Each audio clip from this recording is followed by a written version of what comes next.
다들 놀란 얼굴이구나. 죽었다고 알려진 박철민 회장이 갑자기 거실 문을 열고 들어왔을 때 가족들의 얼굴은 유령을 본 듯 하얗게 변했어요. 지훈의 손은 덜덜 떨렸고 준혁은 의자에서 벌떡 일어났다가 다시 주저앉았죠. 아버지? 불과 며칠 전까지만 해도 그들은 상속 재산을 계산하고 있었거든요.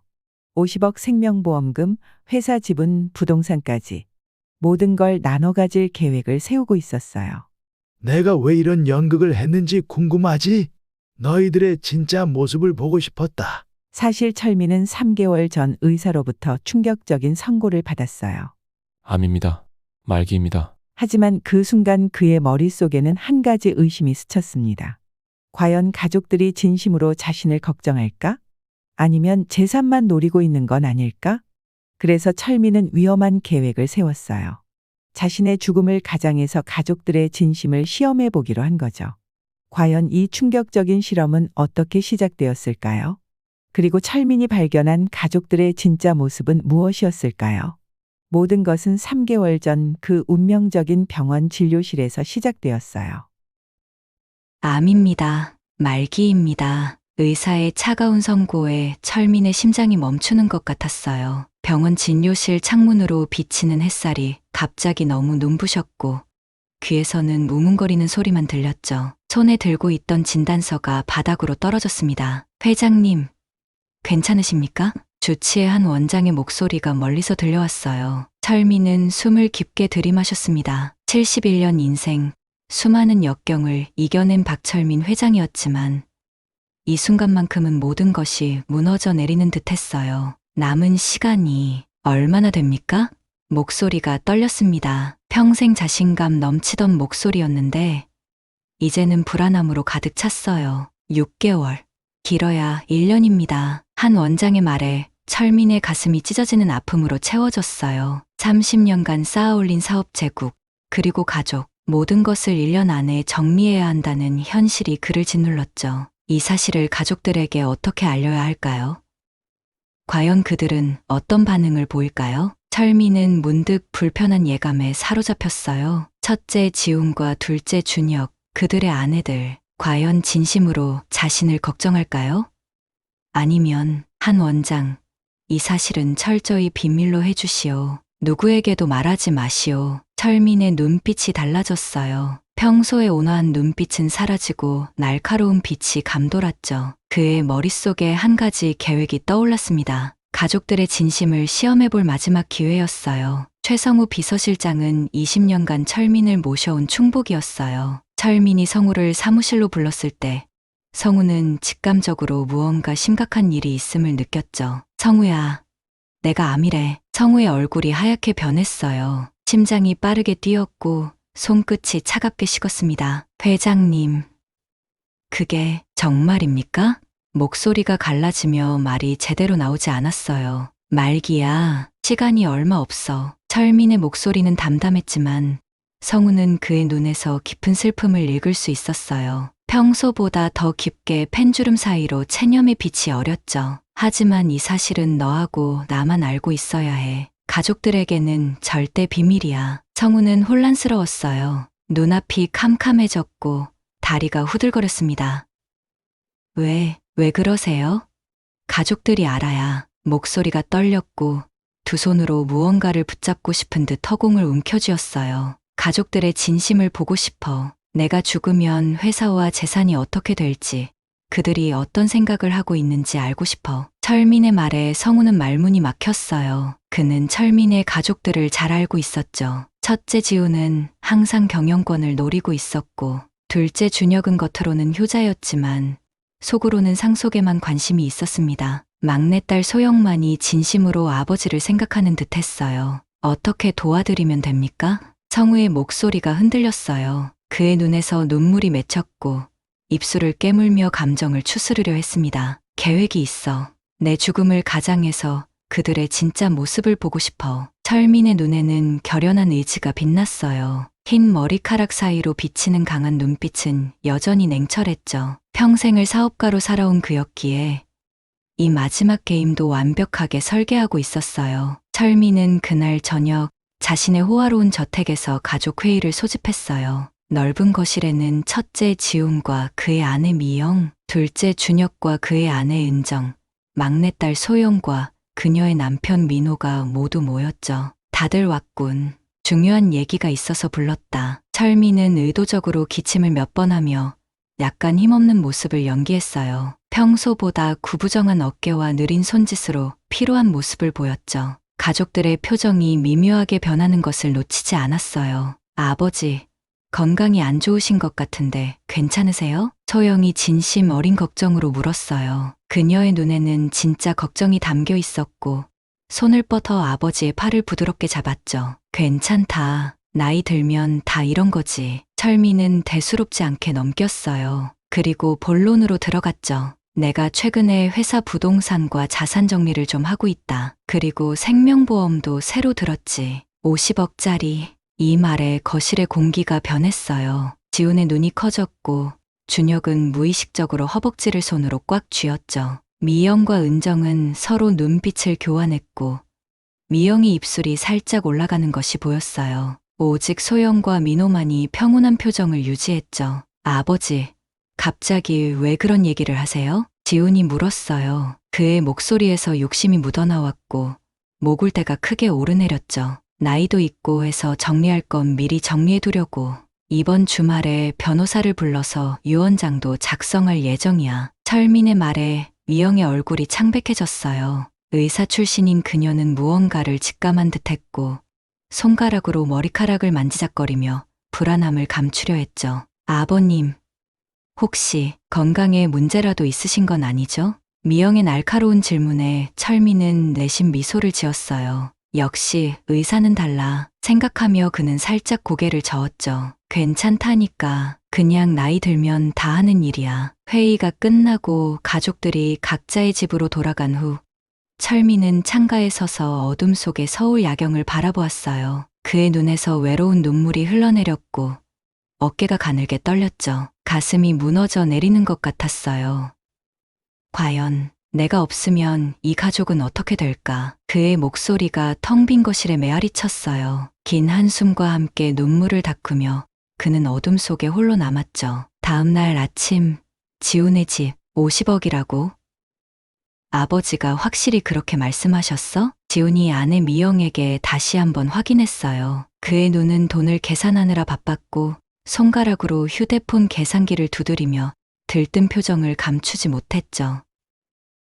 그래, 분명히 50억짜리 생명보험이라고 하셨어. 그리고 난 의사잖아. 아버님 표정이 심상치 않았어. 뭔가 건강에 문제가 있는 게 분명해. 미영은 냉정하게 말했어요. 그녀의 눈은 차갑게 빛났고 머릿속은 이미 시아버지의 건강 상태를 조사할 방법을 구상 중이었죠. 그럼 내가 알아봐. 어느 병원에 다니시는지, 어떤 약을 드시는지. 지훈의 말에 미영은 차갑게 웃었어요. 붉은 입술이 악의적으로 휘어졌죠. 이미 알아보고 있어. 한 원장이 아버님의 주치의인 것 같아. 내일 그를 만나볼 거야. 두 사람의 대화에는 철민을 걱정하는 마음보다는 자신들의 이익을 계산하는 냉혹함만이 가득했어요. 방 안의 공기는 탐욕으로 무거워졌죠. 준혁의 집에서도 비슷한 대화가 오갔어요. 50억이면 세 남매가 나눠 가지면 각자 16억 정도네. 준혁이 계산기를 두드리며 중얼거렸어요. 그의 눈은 반짝였고 입가에는 미소가 번졌죠. 그의 아내 은정은 화장대 앞에서 화장을 고치며 냉소적으로 웃었어요. 붉은 립스틱을 바르며 그녀는 거울 속 자신의 모습을 만족스럽게 바라봤죠. 당신 참 단순하네. 아버님이 돌아가시면 회사 지분도 있고 부동산도 있어. 그게 몇천억인데. 은정의 눈이 번쩍였어요. 전직 아나운서였던 그녀는 항상 완벽한 이미지를 유지했지만 내면은 욕심으로 가득 차 있었죠. 손톱으로 화장대를 가볍게 두드리며 그녀는 상속에 대한 계획을 세우고 있었어요. 그래도 형이 부사장이니까 회사는 형이 물려받지 않을까? 준혁의 목소리에서 불안함이 묻어났고 미간에 주름이 깊게 패였어요. 그래서 우리가 미리 준비해야지. 아버님의 건강 상태를 확인하고 유언장 내용도 알아내야 해. 은정의 목소리는 마치 독사처럼 차갑고 위험했어요. 그녀의 얼굴에는 계산적인 미소가 번졌죠. 소영의 집에서는 전혀 다른 분위기였어요. 아버지가 요즘 많이 야위신 것 같아 너무 걱정돼. 소영은 남편 민호에게 진심으로 걱정하는 목소리로 말했어요. 그녀의 눈에는 걱정의 눈물이 맺혔고 양손으로 따뜻한 차 잔을 감싸주며 불안해했죠. 아버님이 연세도 있으시고 평생 일만 하셨으니 몸이 지치셨을 수도 있지. 내일 가서 좀 더 자세히 살펴보자. 민호는 아내의 손을 따뜻하게 잡아주었어요. 그의 얼굴에는 진심 어린 걱정이 깃들어 있었죠. 검사 출신 변호사인 그는 예리한 직감으로 장인이 무언가 계획하고 있음을 감지했지만 일단은 아내를 안심시키고 싶었어요. 아버지가 갑자기 유언장 얘기를 하시니까 무서워.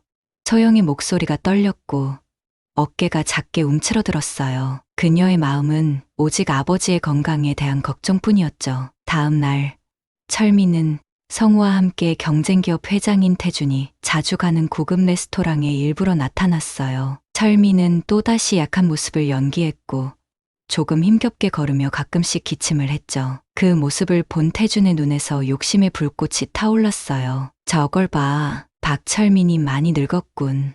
요즘 소문으로는 건강이 안 좋다던데. 태준은 옆에 있는 전략실장 차실장에게 속삭였어요. 그의 목소리에는 기쁨이 묻어났고 입꼬리가 올라가 있었죠. 기회가 온 것 같습니다. 30년 숙적을 무너뜨릴 때가 됐습니다. 차 실장의 말에 태준은 음흉한 미소를 지었어요. 그의 눈이 교활하게 빛났죠. 그는 와인잔을 들어 철민을 향해 살짝 들어 올렸어요. 철민도 그 시선을 느끼고 태준을 향해 잔을 들었죠. 두 늙은 라이벌의 차가운 인사. 그 뒤에 숨겨진 치열한 전쟁이 곧 시작될 것임을 아무도 모르고 있었어요. 미영은 한 원장과의 만남을 성사시켰어요. 같은 의료계 출신이라는 이유로 어렵지 않게 약속을 잡을 수 있었죠. 박철민 회장님의 건강 상태가 궁금해서요. 시아버지라 걱정이 되어서 미영은 걱정하는 며느리의 모습을 완벽하게 연기했어요. 그녀의 눈에는 가짜 걱정이 담겨 있었고 목소리는 부드럽게 떨렸죠. 하지만 한 원장의 표정은 굳어 있었어요. 미안합니다만 환자의 정보는 공개할 수 없습니다. 회장님께 직접 여쭤보시는 게 좋겠습니다. 한 원장의 단호한 대답에 미영의 눈이 가늘어졌어요. 부드러운 표정이 순식간에 날카로워졌죠. 그녀의 직감이 무언가 심각한 일이 있음을 알려주고 있었어요. 한 원장님, 저도 의사입니다. 환자 비밀 보장의 중요성은 알지만 가족으로서 알 권리가 있지 않을까요?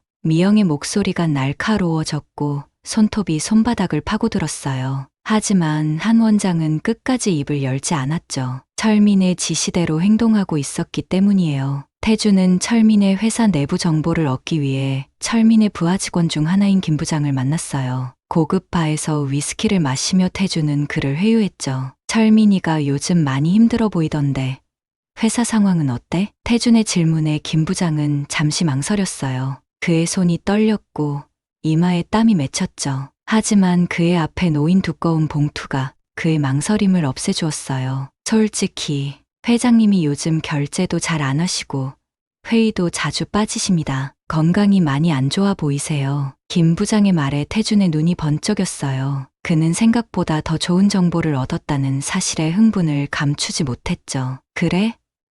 혹시 후계자 문제는 어떻게 되고 있나? 태준이 위스키 잔을 돌리며 물었어요. 그의 눈은 욕심으로 번들거렸죠. 첫째 부사장님이 사실상 회사를 운영하고 계시지만 소문에 의하면 회장님과 갈등이 있다고 합니다. 김 부장의 정보에 태준은 내심 기뻐했어요. 그의 입꼬리가 슬쩍 올라갔죠. 가족 내부의 갈등은 그에게 좋은 기회였어요. 계속 정보를 주면 더 많은 보상이 있을 거야. 태준의 말에 김 부장은 고개를 끄덕였어요. 그는 테이블 위에 봉투를 주머니에 넣으며 이미 배신의 길로 접어들었죠. 철민은 자신의 계획이 순조롭게 진행되고 있음을 느꼈어요. 가족들의 움직임, 태준의 접근, 모든 것이 그의 예상대로였죠. 하지만 그의 마음은 무거웠어요. 자신이 평생 사랑했던 가족들의 실체를 직면해야 한다는 사실이 가슴을 찢는 듯한 고통을 주었죠. 그날 밤, 철민은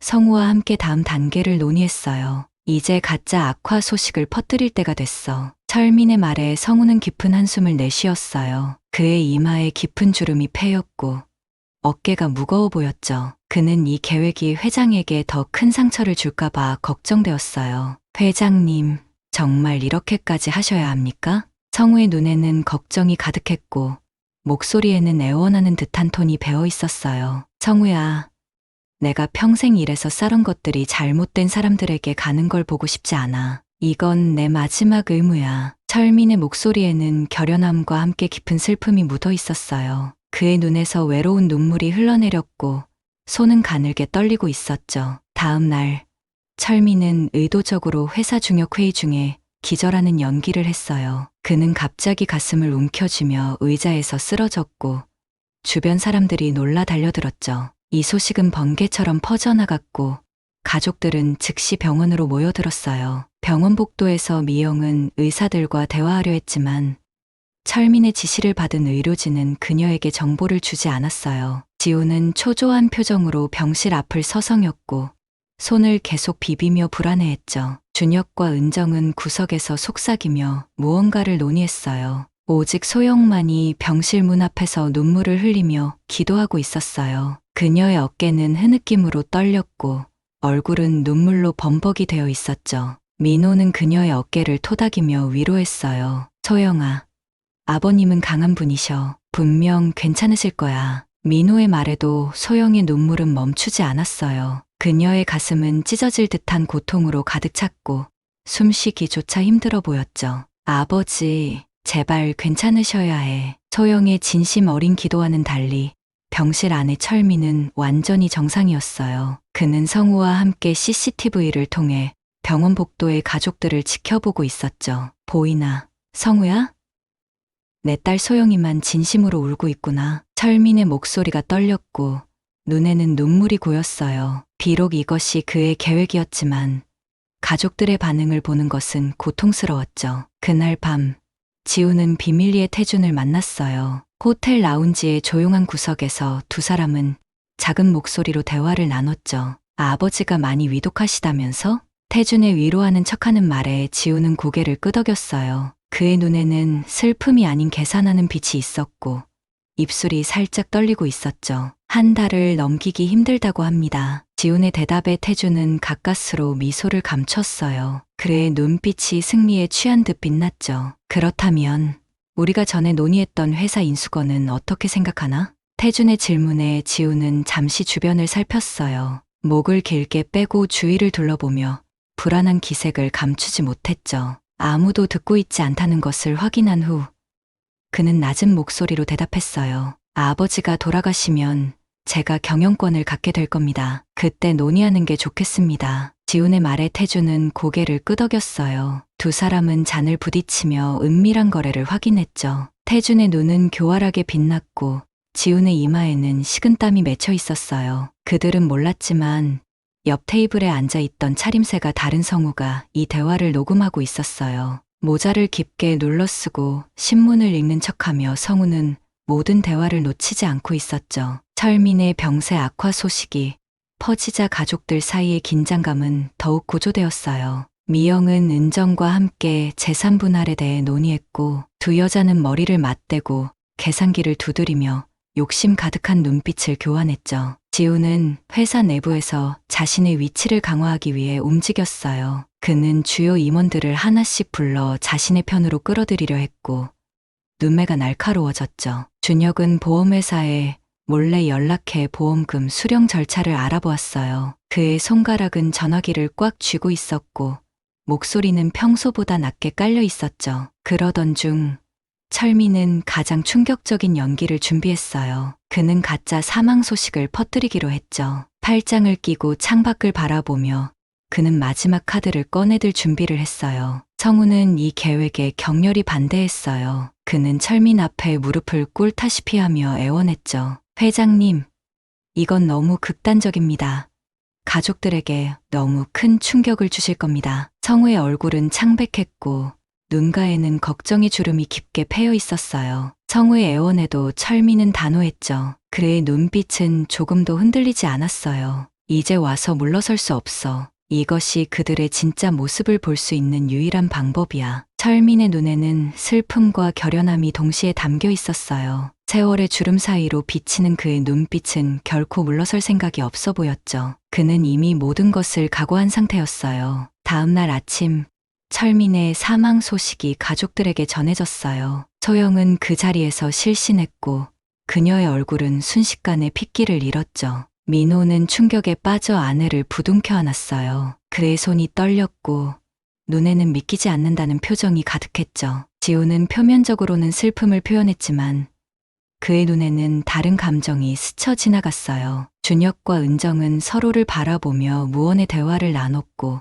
그들의 시선에는 이상한 안도감이 어려 있었죠. 장례식장이 차려졌고 사업계의 많은 인사들이 조문을 왔어요. 태준도 슬픈 표정을 지으며 나타났지만 그의 눈은 승리의 기쁨으로 빛나고 있었고 입술을 꽉 깨물어 미소를 감추려 애쓰는 모습이 역력했죠. 소영은 아버지의 영정 앞에서 끊임없이 눈물을 흘렸어요. 그녀의 어깨는 흐느낌으로 크게 떨렸고 얼굴은 완전히 붓고 말았죠. 그녀의 슬픔은 진실했고 그 모습을 지켜보는 숨어있는 철민의 마음은 찢어질 듯했어요. 그는 조문객 행렬을 지켜보며 가슴을 쥐어짜는 듯한 통증을 느꼈죠. 아버지, 어떻게 이렇게 갑자기 가실 수 있어요? 너무 힘들어요. 소영의 흐느낌에 민호는 그녀의 어깨를 감싸 안았어요. 그의 눈에도 진심 어린 눈물이 고여 있었고 입술을 깨물며 감정을 추스르려 했죠. 하지만 다른 가족들의 반응은 달랐어요. 지우는 벌써 회사 임원들과 비밀리에 만남을 가졌고 그의 발걸음은 이상하게 가벼워 보였죠. 준혁은 유언장 내용을 확인하기 위해 변호사를 찾아갔어요. 그의 얼굴에는 초조함과 기대감이 교차했죠. 미영과 은정은 철민의 서재를 몰래 뒤지며 숨겨진 재산을 찾고 있었어요. 그들의 손길은 빠르고 조심스러웠지만 눈빛에는 탐욕이 가득했죠. 태주는 장례식장을 나서며 차 실장에게 속삭였어요. 그의 입가에는 억누를 수 없는 미소가 번졌죠. 이제 곧 인수 작업을 시작하게. 지훈이와 이미 얘기가 됐어. 태준의 말에 차 실장은 고개를 끄덕였어요. 그들은 이미 철민의 회사를 집어삼킬 계획을 세워두었고 서로 눈빛을 교환하며 승리를 확신했죠. 장례식 다음 날 가족들은 재산 상속에 관한 회의를 위해 철민의 집에 모였어요. 변호사가 유언장을 읽기 위해 왔고 모두의 표정은 긴장감으로 가득 찼죠. 지훈의 이마에는 땀이 맺혔고 준혁은 다리를 계속 떨고 있었어요. 미영과 은정은 서로 시선을 교환하며 긴장된 미소를 지었고 소영만이 계속 눈물을 훔치고 있었죠. 그때 갑작스러운 소동이 일어났어요. 현관문이 열리고 철민이 성우와 함께 들어왔죠. 그는 평소와 같이 당당하게 걸어 들어왔고 모두를 쏘아보는 눈빛이 날카로웠어요. 살아있는 철민을 본 가족들의 표정은 경악 그 자체였어요. 마치 유령을 본 듯 모두의 얼굴이 하얗게 변했죠.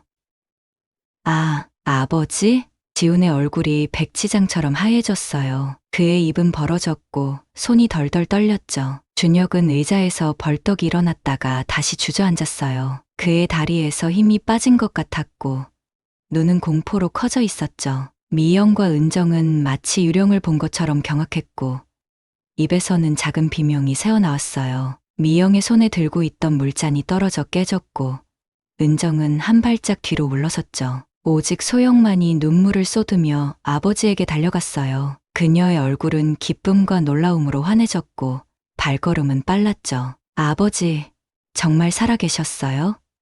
이게 어떻게. 소영은 흐느끼며 철민을 꽉 껴안았어요. 그녀의 어깨가 흐느낌으로 떨렸고 얼굴은 눈물로 젖었죠. 민호도 안도의 한숨을 내쉬며 다가왔어요. 그의 눈에도 기쁨의 눈물이 맺혔고 입가에는 미소가 번졌죠. 다들 놀란 얼굴이구나. 철민의 목소리는 차갑고 단호했어요. 그의 눈빛이 변했죠. 평소에 자상한 아버지가 아닌 냉철한 심판자의 눈빛이었어요. 그의 시선은 한 명 한 명을 꿰뚫었고 숨길 수 없는 분노가 느껴졌죠. 앉아라. 할 얘기가 많다. 모두가 침묵 속의 자리에 앉았어요. 지훈의 이마에는 식은땀이 맺혔고 넥타이를 자꾸 느슨하게 풀어내며 숨을 몰아쉬었죠. 준혁은 자신의 손가락을 신경질적으로 비틀고 있었고 눈빛은 불안하게 흔들렸어요. 미영과 은정은 눈빛을 교환하며 불안해했고 은정의 다리는 계속 떨리고 있었죠. 내가 왜 이런 연극을 했는지 궁금하지? 철민의 질문에 아무도 대답하지 못했어요. 방 안의 공기가 얼어붙은 것 같았고 숨소리만 희미하게 들렸죠. 너희들의 진짜 모습을 보고 싶었다. 철민의 말에 지훈이 변명하려 했어요. 그는 입을 벌렸지만 목소리가 쉬어 있었고 손은 계속 셔츠 칼라를 만지작거렸죠. 아버지, 무슨 말씀을? 입 다물어. 철민의 호통에 지우는 말을 멈췄어요. 그의 몸이 움찔했고 고개를 숙였죠. 평생 온화했던 아버지의 분노한 모습은 처음이었고 모두를 공포에 떨게 했어요. 내가 다 지켜봤다. 너희가 한 모든 행동, 모든 대화를 성우가 모두 녹음하고 촬영했어. 성우는 태블릿을 꺼내 테이블 위에 놓았어요. 화면에는 지훈과 태준의 만남, 준혁이 보험회사에 전화하는 모습, 미영과 은정이 서재를 뒤지는 장면이 차례로 나타났죠. 증거를 보는 순간 모두의 얼굴이 창백해졌고 숨소리마저 멈춘 듯 했어요. 미영의 얼굴이 하얗게 변했고 손가락이 부들부들 떨렸어요. 준혁은 고개를 숙였고 어깨가 축 처졌죠. 지훈만이 발버둥 치려 했어요. 그는 자리에서 일어나 손을 내저으며 변명했죠. 아버지, 이건 오해입니다. 저는 태준을 만난 것은 회사를 지키기 위해서. 거짓말 그만해. 철민의 분노에 찬 목소리가 방 안을 가득 채웠어요. 그의 손이 떨렸고 눈에서는 불꽃이 튀는 듯했죠. 심장이 너무 빠르게 뛰어 숨이 가빠졌어요. 난 말기암 진단을 받았다. 이 말에 모두가 충격을 받았어요. 소영의 눈에서 다시 눈물이 흘러내렸고 그녀의 손이 입을 막았죠. 미영과 지훈은 서로를 바라보며 당황한 기색이 역력했어요.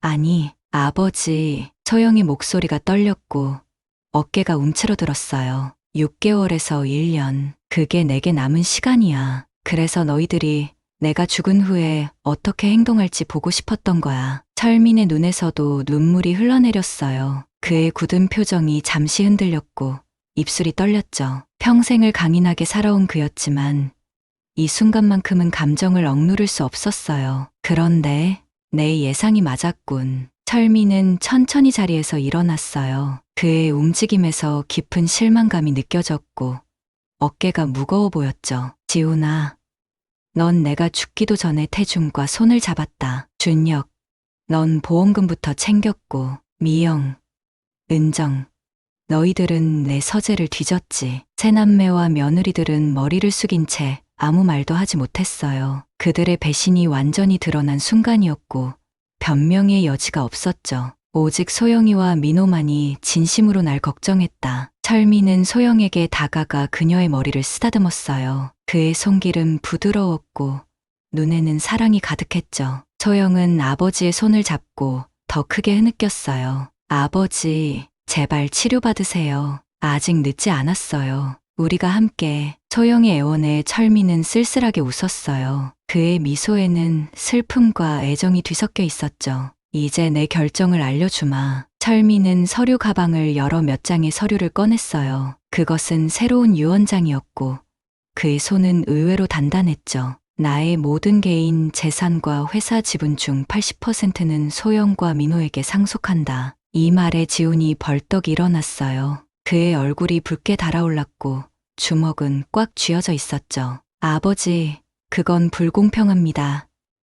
제가 평생 회사를 위해 일했는데. 지훈의 목소리는 격분으로 떨렸고 눈은 분노로 부풀어 올랐어요. 철민의 눈이 차갑게 빛났어요. 그는 지훈을 향해 몸을 돌렸고 목소리는 얼음처럼 차가웠죠. 너는 회사를 위해 일한 게 아니라 내 자신을 위해 일했다. 넌 내가 죽기도 전에 회사를 태준에게 팔아넘기려 했어. 지훈은 할 말을 잃었어요. 그의 배신이 완전히 드러났고 얼굴은 창백하게 변했죠. 그는 의자에 털썩 주저앉았고 두 손으로 얼굴을 감쌌어요. 나머지 20%의 지분과 약간의 현금은 너희에게 나눠주마. 그리고 철민은 잠시 숨을 고르더니 계속 말했어요. 그의 가슴이 오르내리고 목소리는 단단했죠. 태준의 불법 기업 인수 시도와 너희들의 공모 증거는 이미 검찰에 제출했다. 이 말에 지훈의 얼굴이 회색빛으로 변했어요. 그의 미래가 한순간에 무너져 내린 것 같았고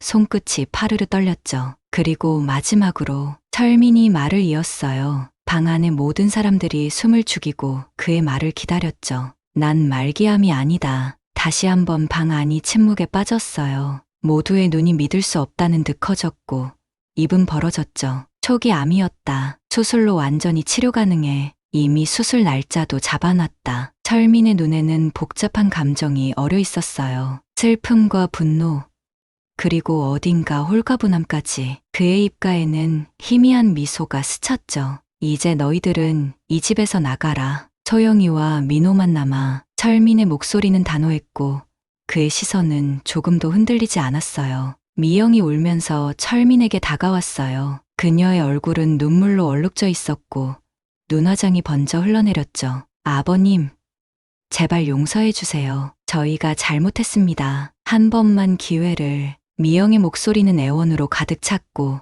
손은 떨리고 있었어요. 늦었다. 철민의 단호한 한마디에 미영은 흐느끼며 물러났어요. 그녀의 어깨가 축 처졌고 걸음걸이는 불안정했죠. 지훈, 준혁, 미영, 은정은 고개를 숙인 채 방을 나갔어요. 그들의 발걸음은 무거웠고 어깨는 처참하게 늘어져 있었죠. 문이 닫히는 소리와 함께 긴장감이 방에서 사라졌어요. 문이 닫히고 철민과 소영, 민호, 그리고 성우만이 남았어요. 방 안의 공기가 갑자기 가벼워진 것 같았죠. 아버지, 소영이 다가와 철민을 꼭 안았어요. 그녀의 눈물이 철민의 셔츠를 적셨고 어깨는 안도감으로 떨렸죠. 괜찮다.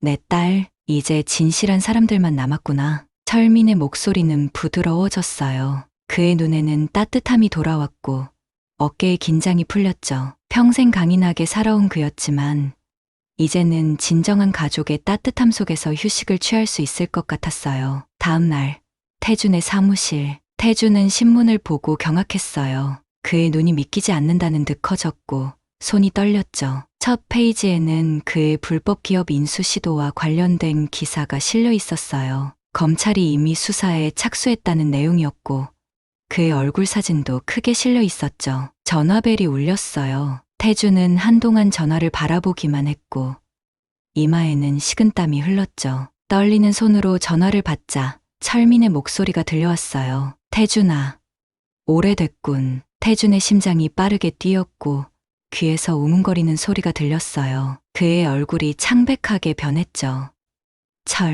철민? 목소리가 갈라졌고 손에 쥔 전화기가 미끄러질 것 같았어요. 내가 죽었다고 생각했나? 유감이지만 난 아직 살아있어. 그리고 내가 내 아들과 공모한 모든 증거를 가지고 있지. 철민의 목소리는 차분했지만 승리의 기쁨이 느껴졌어요. 태주는 말문이 막혔고 그의 손에서 전화기가 미끄러질 뻔했어요. 이마에서는 식은땀이 흘러내렸죠. 30년 숙적의 승부.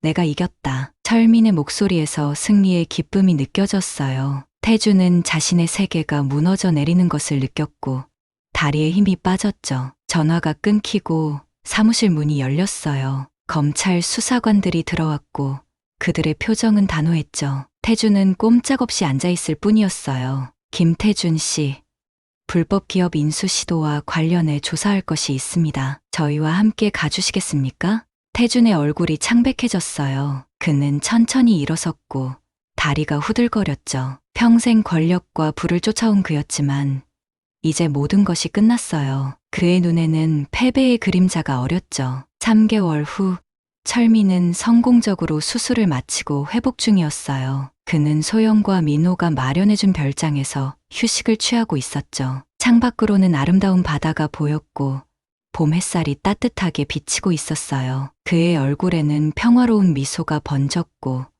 눈에는 생기가 돌아왔죠. 성우가 차를 가지고 왔어요. 그는 여전히 철민의 곁을 지키고 있었고 언제나처럼 충성스러운 눈빛으로 그를 바라봤죠. 회장님, 오늘 신문입니다. 성우가 건넨 신문에는 태준의 기업이 파산했다는 기사가 실려 있었어요. 그리고 지우는 해외로 도피했다는 소식도 있었죠. 철민은 신문을 살펴보며 깊은 한숨을 내쉬었어요. 성우야, 이제 회장님이라고 부르지 마. 그냥 형이라고 불러. 철민의 말에 성우는 잠시 당황했지만 곧 미소를 지었어요. 그의 눈에는 감동의 빛이 어렸고 목이 메었죠.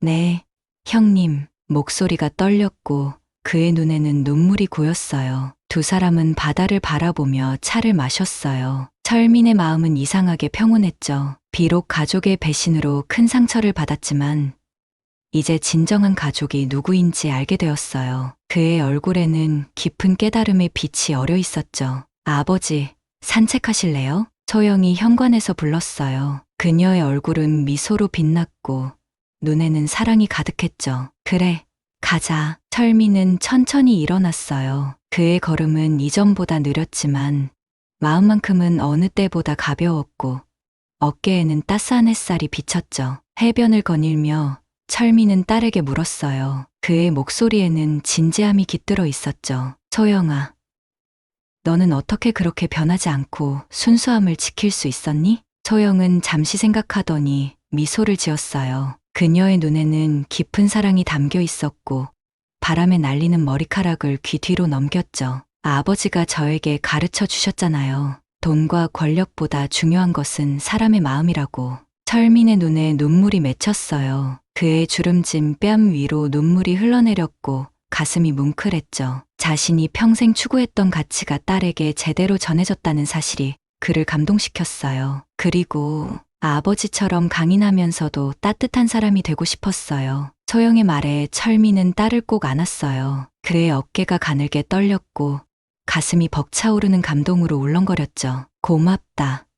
내 딸. 목소리가 갈라졌고 그의 품 안에서 소영도 눈물을 흘렸어요. 바다 위로 석양이 아름답게 물들고 있었어요. 주황빛 물결이 바다를 덮고 하늘은 붉게 타올랐죠. 철민은 이제 자신의 남은 삶을 진정한 가족과 함께할 수 있다는 사실에 감사함을 느꼈어요. 그의 얼굴에는 평화로운 미소가 번졌고 눈에는 새로운 희망이 빛났죠. 아버지, 이제 우리 집으로 돌아가요. 민호가 저녁을 준비하고 있을 거예요. 소영이 부드럽게 팔을 끼며 말했어요. 그녀의 눈에는 사랑이 가득했고 미소는 따뜻했죠. 그래, 가자. 우리 집으로.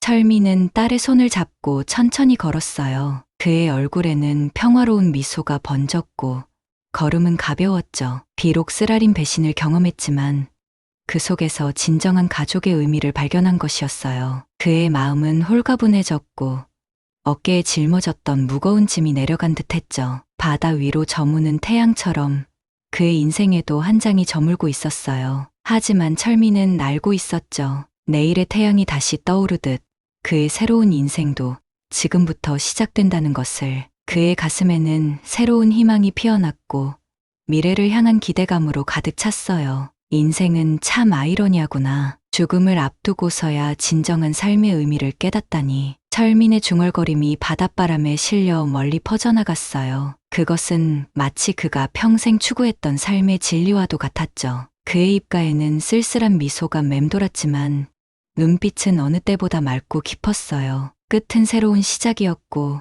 상실은 새로운 발견이었어요. 철민은 이제 그 진리를 온전히 받아들이며 남은 인생을 진정한 행복 속에서 살아갈 준비가 되어 있었죠. 그의 걸음은 느렸지만 확신에 차 있었고 바다를 향해 계속 이어졌어요. 다음 날 아침, 철민은 일찍 일어나 해변으로 나갔어요. 동이 트는 바다는 새로운 희망처럼 빛나고 있었고 아침 햇살이 물결 위에 금빛 길을 만들었죠. 그는 깊은 숨을 들이마시며 자신의 인생을 돌아보았어요. 바닷바람이 그의 흰 머리카락을 흩날렸고 얼굴에는 평온함이 깃들었죠. 평생을 사업과 성공을 위해 달려온 그였지만 정작 가장 중요한 것은 놓치고 있었어요. 진정한 사랑과 믿음, 그것이 인생에서 가장 소중한 가치였죠. 이제야 그 사실을 깨달은 그의 마음은 후회보다는 감사함으로 가득 찼어요. 회장, 아니, 형님, 성우가 다가왔어요. 그의 손에는 따뜻한 커피가 들려 있었고 입가에는 친근한 미소가 어렸죠. 고맙다, 성우야. 넌 정말 내 동생 같아. 철민의 말에 성우는 감동의 눈물을 참았어요. 그의 눈가가 붉어졌고 입술이 살짝 떨렸죠. 20년간 그를 모셔온 충복이었지만 이제는 가족과도 같은 존재가 되었어요. 앞으로 어떻게 하실 계획입니까? 성우의 질문에 철민은 바다를 바라보며 미소 지었어요. 그의 눈빛은 맑았고 어깨에 짊어진 짐이 내려간 듯 가벼워 보였죠. 회사는 소영이와 민호에게 맡기고 난 좀 쉬려고 해. 그동안 못했던 여행도 다니고 책도 읽고. 철민의 목소리에는 기대감이 묻어났고 손짓이 활기찼어요. 평생 일만 했던 그에게 이제 진정한 삶을 살 기회가 주어진 것 같았죠. 그리고 지훈이와 준혁이도 언젠가는 용서해 줄 생각이야. 성우는 놀란 눈으로 철민을 바라보았어요. 그의 눈이 커졌고 믿기지 않는다는 표정이 역력했죠. 아직도 그들을 생각하십니까? 성우의 목소리에는 의아함이 가득했고 미간에 주름이 깊게 패였어요. 그래, 아무리 그래도 내 자식들이니까 언젠가 그들이 진심으로 뉘우치고 돌아온다면 그때는 다시 한번 기회를 줄 생각이야. 철민의 눈에는 깊은 사랑과 지혜가 담겨 있었어요. 그것은 단순한 용서를 넘어선 진정한 부모의 사랑이었고 그의 얼굴에는 평온함이 깃들어 있었죠. 형님은 정말 대단하십니다. 성우의 진심 어린 감탄에 철민은 겸손하게 웃었어요. 그는 천천히 고개를 저으며 바다를 바라봤죠. 그렇지 않아. 나는 그저 인생의 마지막 장에서 진정한 의미를 찾아가는 평범한 노인일 뿐이야. 그의 목소리는 담담했지만 깊은 깨달음이 묻어 있었어요. 두 사람은 떠오르는 태양을 바라보며 커피를 마셨어요. 따뜻한 액체가 목을 타고 내려가며 온기를 전했죠. 새로운 하루, 새로운 시작의 순간이었어요. 바다는 끝없이 펼쳐져 있었고 하늘은 맑게 개어 있었죠. 철민은 이제 알고 있었어요. 인생의 진정한 부는 돈이나 권력이 아니라 곁에 있는 사람들의 진심 어린 사랑이라는 것을, 그리고 그 사랑은 어떤 배신이나 상처보다 더 강하다는 것을. 그의 가슴은 따뜻한 깨달음으로 채워졌고 미소는 깊어졌죠. 형님, 소영 씨가 아침 식사를 준비했다고 합니다. 들어가실까요? 성우가 조심스레 물었어요. 그의 목소리는 부드러웠고 태양빛에 그의 얼굴이 환하게 빛났죠. 그래, 가자. 철민은 마지막으로 한번 바다를 바라보았어요. 파도는 끊임없이 밀려왔다 다시 바다로 돌아갔고 태양은 더욱 높이 떠올랐죠. 마치 인생의 희로애락처럼 끝없이 반복되는 자연의 순환이었어요. 그는 이제 자신의 인생도 그런 자연의 순리를 따라가기로 마음먹었어요. 욕심과 집착을 내려놓고 매 순간 감사하며 살아가는 것. 그것이 그가 깨달은 진정한 행복의 비밀이었고 그의 마음은 평화로움으로 가득 찼죠. 고맙다, 인생아. 철민의 작은 중얼거림이 아침 바람에 실려 멀리 퍼져나갔어요. 그것은 마치 기도와도 같았죠. 새로운 시작을 향한 희망찬 기도. 그의 눈에는 감사의 눈물이 맺혔고 입가에는 따뜻한 미소가 번졌어요. 오늘의 영상은 여기까지입니다. 오늘의 사연 재밌게 보셨다면 좋아요와 구독 꼭 부탁드릴게요. 가정에 행복한 일만 가득하길 기원합니다. 감사합니다.